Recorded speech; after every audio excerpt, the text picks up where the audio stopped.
Bonjour et bienvenue dans l'atelier du Papercraft. Dans la vidéo d'aujourd'hui, nous allons parler de Dragon Ball Z et aujourd'hui, je ne suis pas tout seul, je suis accompagné de Sofiane le Geek. Mais comment ça va? Mais ça va bien et toi? Bah écoute, ça fait plaisir d'être là. Hey, le gars, c'est incroyable. Ce qu'il fait, c'est incroyable. Ses petits doigts font des choses vraiment très intéressantes. Et déjà, Sofiane le Geek, mais qui es-tu? Alors, youtubeur, je fais pas mal de conneries. Non, je rigole. Youtubeur, manga, spécialisé également dans le gaming. On joue beaucoup à Dragon Ball Legends. Et puis j'aime bien après aller faire des petites interviews sur les quiz manga. Voilà. Donc, comme il a dit, il est sur du DB Legend. Donc DB parce que tu es doué sur Dragon Ball Z. Sur Dragon Ball en règle générale. Tu t'y connais, on est d'accord? Ça va. On est pas trop mal. On n'est pas trop mal. Et l'autre raison aussi pour laquelle je lui ai demandé de venir m'accompagner sur cette vidéo, un grand merci encore, c'est parce qu'on va parler d'un personnage sans qui rien n'aurait commencé dans l'univers de Dragon Ball. Il s'agit de Bardock. Et Bardock, c'est... Alors déjà, je vais dire Badak. On peut dire Bardock, c'est vrai. Moi, c'est Badak. Voilà, point barre. Mais oui, c'est le père de Goku. C'est le père de Goku. Et il faut le respecter, ce monsieur. Ce monsieur, les amis, il y a une très grande histoire autour de lui. Et donc, Bardock, Badak, c'est aussi ton... perso préféré. Alors c'est pourquoi mon c'est perso ton perso préféré. préféré? Alors tout simplement parce que si tu enlèves Badak, il n'y a pas de Dragon Ball. C'est le daron, c'est le père de Goku, tu vois. Et pour moi, il a une histoire qui est vraiment incroyable. Ça a été le seul à défier tout seul toute l'armée de Freezer. Alors que les autres Saiyans, ils n'ont pas voulu suivre. Il a dit, c'est pas grave, Nick, j'y vais tout seul. Un vrai bonhomme. Pour refaire vite fait la petite histoire, à la base, Badak, il est avec son équipe et il conquiert des planètes. Et un jour, en conquérant une planète, il s'est fait attaquer par un des extraterrestres qui lui a donné le don de préscience. Et il a vu le futur, il a vu que ce que Freezer avait prévu de faire. Et il a dit, je peux pas laisser passer ça, il faut que je me rebelle. Et il a tenté de ramener son peuple avec lui, mais son peuple n'a pas écouté. Et il s'est retrouvé seul dans cette scène. Dans cette scène, la fameuse scène finale face à Freezer, qui du coup forcément a échoué, parce que Freezer était bien au-dessus. Mais au moins, il a eu les cojones. Il a eu les cojones de le défier et il voulait changer le destin. Et finalement, Freezer a pris le dessus, mais il a été vengé par son fils Goku. Sauf qu'il a vraiment changé le destin parce que Freezer a détruit la planète Vegeta, la planète natale des Saiyans, parce qu'il avait peur d'un Super Saiyan légendaire qui a existé il y a 1000 ans. Et il y a une suite à la mort de Bardock. Bardock n'est pas mort. C'est ça, alors il n'est pas mort. Alors c'est vrai que, bon, Toriyama c'est un petit peu compliqué avec la Toei. Parce que là, c'est vrai, depuis tout à l'heure, tout ce qu'on dit sur Badak, c'est réel, c'est officiel, mais c'est pas canon. Parce que oui, il y a la légende du Super Saiyan, etc. Quand Badak n'est pas mort, il revient 2000 ans avant sur la planète Vegeta, etc. Mais qui en plus une planète très peu peuplée et très vide. Et puis paisible, c'était la paix, clairement. Mais par contre, ça, c'est pas canon. En revanche, l'histoire était vraiment intéressante parce qu'elle collait vraiment bien avec la légende du Super Saiyan.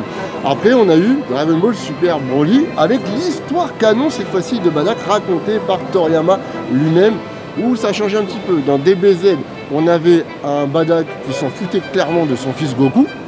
Et dans Dragon Ball Super, il l'a un petit peu plus protégé à la Superman et l'a envoyé lui-même sur Terre en avance pour justement éviter la grande guerre finale contre Freezer. Voilà. Donc au final, pour le coup, DBS, c'est le seul avantage que je trouve, c'est que ça a canonisé pas mal d'histoires qu'on a eues dans les années 90.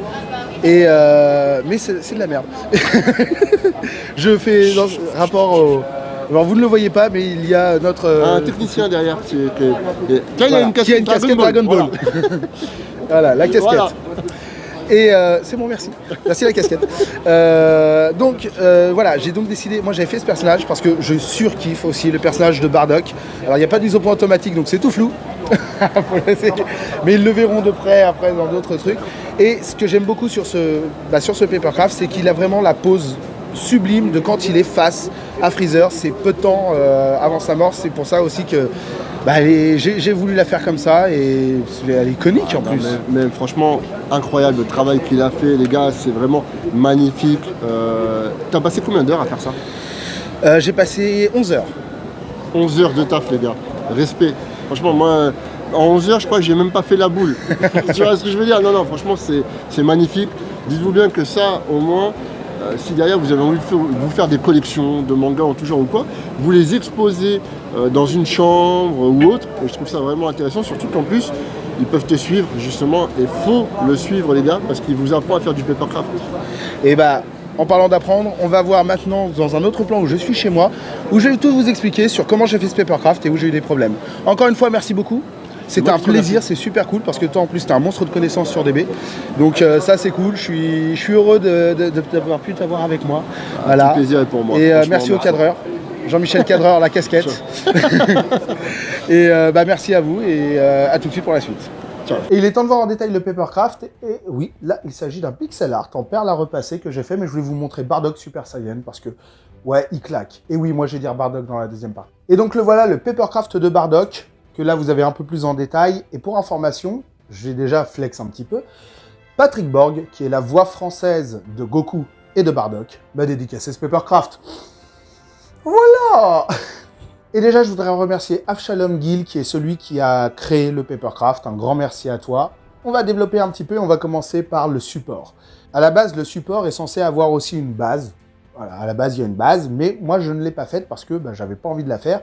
Je voulais simplement le pied pour pouvoir mettre des aimants dedans. Ce que j'ai fait, j'ai mis des aimants ici et là, ainsi que des aimants ici et là en dessous pour pouvoir l'aimanter, tout simplement. Donc voilà, le fait qu'il soit aimanté, alors chez moi, j'ai la chance d'avoir des montants de porte en métal, et comme ça, je peux le fixer contre les montants de porte. Donc, je l'ai fait ça aussi parce que comme j'avais pour vocation de le mettre, de l'amener avec moi en convention, eh bien, je voulais que je puisse le poser sur la table sans qu'il tombe toutes les 2 secondes. Et pour information, ce bras-là, il a été fait en 220 grammes Clairefontaine Trophée, noir. Pourquoi est-ce que j'ai utilisé un papier aussi épais? Déjà parce que je voulais que ça puisse tenir dans le temps. Vu qu'il y avait des aimants, je voulais pas que ça puisse s'arracher facilement. Et aussi parce que j'avais que ça sous la main, en papier noir. Je veux dire, j'avais pas de 160 grammes, donc j'ai utilisé du 220 grammes. Et j'ai bien fait. J'ai bien fait parce que c'est quand même là où il y a la majeure partie du poids. Alors oui, je n'ai pas imprimé du papier. J'ai utilisé un papier qui était déjà noir teinté dans la masse. Et si vous regardez le fichier PDO, il y a 2 pièces, au niveau de la boule et au niveau du dos, qui sont avec justement les pièces du bras. Et bien pour les déplacer et ainsi ne pouvoir m'occuper que du bras, j'ai utilisé la méthode dont je vous parle dans cette vidéo, que je vous invite à aller regarder. Ça permet de déplacer les pièces même sur un fichier PDO qui est verrouillé. Ça peut être très utile. Donc une fois que j'ai déplacé les pièces, j'ai tout imprimé. Et comme ça, j'avais tout le personnage. Et tout le personnage, la boule, les cheveux, le corps, tout a été imprimé sur du 160 grammes Clair Alpha Clairefontaine.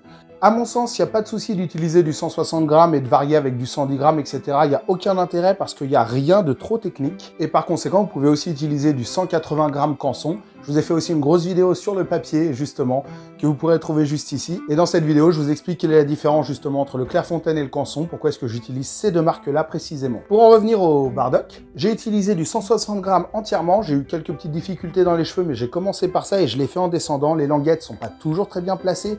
Et d'ailleurs, c'est pour ça que je vais lui donner la note, à mon sens, de 5,5, voire 6 sur 10 en termes de difficulté, parce que les languettes auraient été mieux placées, ils seraient descendus à 4,5, facile.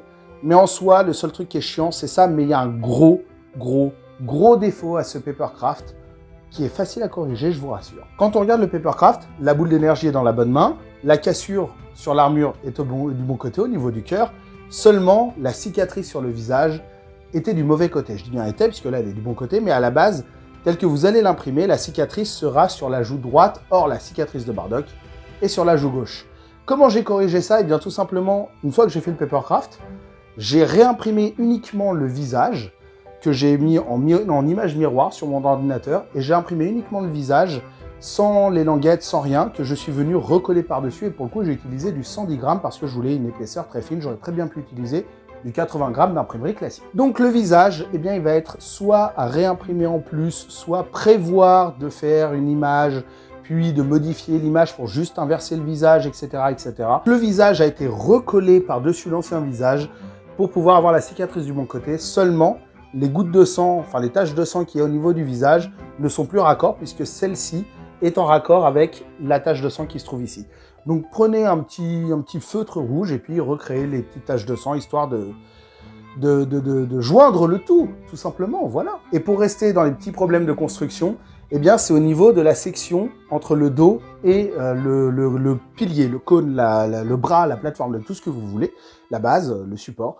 Bref, à ce niveau-là, j'avais un petit souci, c'est que comme j'ai utilisé du 160 grammes à cet endroit-là, eh bien lorsque le pilier était droit, le personnage était comme ça. Il basculait vers l'arrière et ses pieds touchaient le pilier. Ce que j'ai fait, c'est que j'ai utilisé de la colle à chaud juste ici pour pouvoir maintenir les deux pièces ensemble et ainsi créer un petit pont pour l'obliger à rester droit le plus possible. Si j'avais prévu un petit peu entre guillemets, j'aurais, au moment où j'ai fait cette section, j'aurais mis de la colle à chaud à l'intérieur pour créer justement ce blocage et l'empêcher de basculer vers l'avant. C'est quelque chose que j'aurais dû prévoir avant, et ben je me suis fait eu. Voilà, tout simplement. Pour information aussi, puisque j'ai un pote qui m'a fait la réflexion, qui m'a dit qu'il trouvait ce bras moche, vous pouvez tout à fait vous arrêter, par exemple, à cette section, voire même à cette section, vous fermez, vous mettez des aimants, et comme ça vous permet de l'aimanter, puis bah, vous avez uniquement ça derrière le personnage. Vous voyez, on voit, bah, en fait, au-dessus de maman, on voit pas qu'il y a le bras, donc ça s'arrête là. Et puis comme ça vous permet de pouvoir le fixer un peu en hauteur, sur une porte de frigo, peu importe. Et ça vous permet comme ça de ne pas avoir tout ce bras. Moi, il me fallait le bras en dessous parce que justement, comme je vous l'ai dit en convention, je le pose sur la table. On n'a pas toujours la possibilité de le fixer en hauteur. Il n'y a pas forcément des zones ferromagnétiques. Donc là, je le pose sur la table, sur son petit support ferromagnétique justement, et c'est nickel, ça bouge pas. Voilà. D'ailleurs, j'adore parce qu'il fait énormément sensation en convention et ça me fait énormément plaisir tous les retours des gens. Pour le coup, Avshalom Gil a fait du très très bon travail. Dans la difficulté de montage, il n'y en a pas, comme je vous l'ai dit, vous allez de haut en bas par les languettes qui sont un peu chiantes. Dans le papier, utiliser du 160 grammes ou du 180 grammes, c'est très bien, donc 160 grammes Clairefontaine ou du 180 grammes Canson, c'est très bien. Pour le bras, pensez à un papier un peu plus résistant. Si vous voulez aussi faire la base, faites-vous plaisir. Moi, je ne trouvais pas l'utilité, mais faites-vous plaisir, je vous en prie. Vous aurez bien sûr le lien pour le télécharger dans la description. Et puis, que dire, que dalle, Claude M6 s'installe. J'ai fini, voilà. Tout simplement, j'ai fait le tour du Papercraft. Sous le cadre de cette vidéo, il y a un bouton rouge et si vous cliquez dessus, vous allez voir, ça va vous ouvrir les portes d'un monde merveilleux, c'est celui du Papercraft. Encore une fois, un grand merci à Sofiane de m'avoir accompagné sur cette vidéo. Je t'adore, mon Soso, t'es trop gentil. Voilà, clairement. Allez voir sa chaîne, vous aurez aussi le lien, bien sûr, de sa chaîne dans la description. Il parle énormément de Dragon Ball, il est fan de Dragon Ball. D'ailleurs, c'est un bon puits de science sur Dragon Ball, cette personne-là. Encore, quand je dis Dragon Ball, les gens, c'est tout l'univers. D'accord, hein, on ne s'arrête pas que à la naissance de Goku jusqu'à son combat contre Piccolo, hein. C'est tout l'univers. Voilà, tout. Moi, j'ai pas fini de vous embêter avec du DB parce que dans 2 semaines, on va parler de Dragon Ball. Encore, il y a un autre Papercraft dessus que je voudrais vous présenter. Et enfin, pour terminer, mesdames et messieurs, n'hésitez pas à me laisser un pouce en l'air, à me mettre des commentaires pour me dire combien vous m'aimez parce que ça me fait toujours plaisir. Et sur ce, je vous souhaite à tous de passer une bonne journée, une bonne soirée ou une bonne nuit en fonction de l'heure à laquelle vous regardez cette vidéo. Allez, ciao. Hey, tu dis au revoir? Bon, à la base, il était censé y avoir Patrick Bord qui fait et passer une bonne soirée. Voilà, je voulais un truc, mais j'ai pas eu le temps de lui demander d'enregistrer ça, j'ai été bête.